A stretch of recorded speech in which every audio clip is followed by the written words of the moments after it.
அனைவருக்கும் வணக்கம். இந்த வீடியோவில் நம்ம என்ன பார்க்க போகிறோம் அப்படின்னா, ஜூன் 29க்கான முக்கியமான செய்திகளை பார்ப்போம். ஃபர்ஸ்ட் நியூஸ் என்ன அப்படின்னா, சென்ட்ரல் கவர்மெண்ட்டோட ஸ்கீம் சொல்லியிருக்காங்க. என்ன அப்படின்னா, பிஎம் பிராணம் அப்படின்ற ஒரு ஸ்கீம் சொல்லியிருக்காங்க. பிஎம் பிராணம் இதோட அப்ரிவேஷன் என்ன அப்படின்னா, promotion of alternative nutrients for agriculture management. அதாவது இந்த ஸ்கீம் எதுக்காக கொண்டு வந்திருக்காங்க அப்படின்னா, ரசாயன உரங்களுக்கு பதிலாக மாற்று உரங்களை பயன்படுத்துறதுக்காக தான் இந்த ஸ்கீமை கொண்டு வந்திருக்காங்க.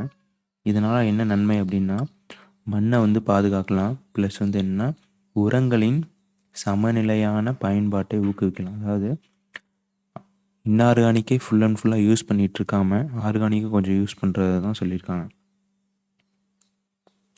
நெக்ஸ்ட் நியூஸ் என்ன அப்படின்னா, இந்தியாவில் முதல் முறையாக இணையம் மூலம் மண்வள விவரம், அதாவது தமிழ்நாட்டில் சாயிலோட இன்ஃபர்மேஷன் தெரிஞ்சுக்கிறதுக்காக ஒரு போர்ட்டல் ஓப்பன் பண்ணியிருக்காங்க. என்ன அப்படின்னா, தமிழ் மண் வளம் அப்படின்ற ஒரு போர்ட்டல் ஓப்பன் பண்ணியிருக்காங்க.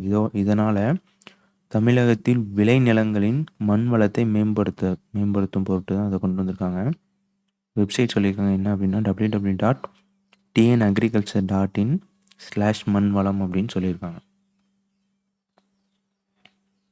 ஓகே, சந்திராயன் 3 விண்கலம் ஜூலை 13 விண்ணில் ஏவ திட்டம். அதாவது சந்திராயன் 1 அப்படின்றத 2008 லான்ச் பண்ணாங்க. இது நிலவின் மேற்பரப்பை ஆய்வு செஞ்சிட்ருக்கு. சந்திராயன் 2 அப்படின்றது 2019ஆம் ஆண்டு லான்ச் பண்ணாங்க. இதில் என்ன அப்படின்னா, ஆர்பிட்டர், லேண்டர், ரோவர் மூணுத்தையும் வச்சு அனுப்புனாங்க. இந்த ஆர்பிட்டர் மட்டும் கரெக்டாக ரீச் ஆகிடுச்சு, நிலவின் சுற்றுப்பாதையில் சுற்றிட்டு இருக்கு. இந்த லேண்டரும் ரோவரும் ஃபெயிலியர் ஆகிடுச்சு. ஸோ அதனால் இதை ஓவர் கம் பண்ணுறதுக்காக இந்த சந்திராயன் 3 அப்படின்றத வர்ற ஜூலை 13 GSLV Mark 3 ராக்கெட் மூலமாக லான்ச் பண்ண போகிறாங்க. இதில் அட்வான்ஸ் லெவலில், அதாவது லாஸ்ட் டைம் ஃபெயிலியர் ஆகிடுச்சுல, அதை ஓவர் கம் பண்ணுறதுக்காக லேண்டரையும் ரோவரையும் வச்சு அனுப்புகிறதா சொல்லியிருக்காங்க. ஓகே, போக்குவரத்து நெரிசலில் சிக்காமல் இருக்க சைரன் ஸ்மார்ட் ஆம்புலன்ஸ் திட்டம் அப்படின்னு சொல்லியிருக்காங்க. ஓகே, இந்த ஆம்புலன்ஸில் ஸ்மார்ட் சைரன் அப்படின்ற ஒரு மென்பொருளை இன்ஸ்டால் பண்ணிவிடுவாங்களாம். அந்த மென்பொருள் அப்படின்றது அதில் என்ன அப்படின்னா, ஒரு டிரான்ஸ்மிட்டர் இருக்கும். அந்த டிரான்ஸ்மிட்டர் என்ன பண்ணுமா, 200 மீட்டருக்கு முன்னாடியே அங்கே அந்த ரோட்டில் இருக்கிற சிக்னலுக்கு ஒரு மெசேஜை பாஸ் பண்ணிவிடுமா. இந்த மாதிரி இந்த ஆம்புலன்ஸ் இந்த வழியில் வந்துட்டுருக்கு அப்படின்னு சொல்லிட்டு ஒரு எல்இடி ஸ்க்ரீனில் போட்டு காமிச்சிடுமா. அதனால் டிராஃபிக்கை கண்ட்ரோல் பண்ணலாம் அப்படின்ற மாதிரி சொல்லியிருக்காங்க.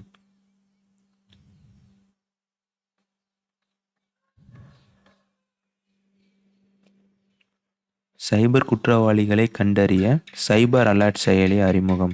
அதாவது சைபர் அலர்ட் ஆப் அப்படின்றத இன்ட்ரடியூஸ் பண்ணியிருக்காங்களாம். அதான் சொல்லியிருக்காங்க.